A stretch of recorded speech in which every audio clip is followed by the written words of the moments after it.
ಯಾವಾಗ ಬಸವ ಪುರಾಣ ಮಂಗಳಾಗಿ ಬಸವಣ್ಣನವರು ಕೂಡಲ ಸಂಗಮದೊಳಗೆ ಐಕ್ಯ ಆದ್ರು ಅಂತ ಸುದ್ದಿ ಕೇಳಿದ್ವು.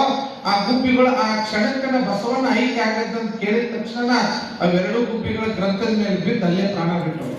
ಇದು ನಡೆದಂತ ಘಟನೆ.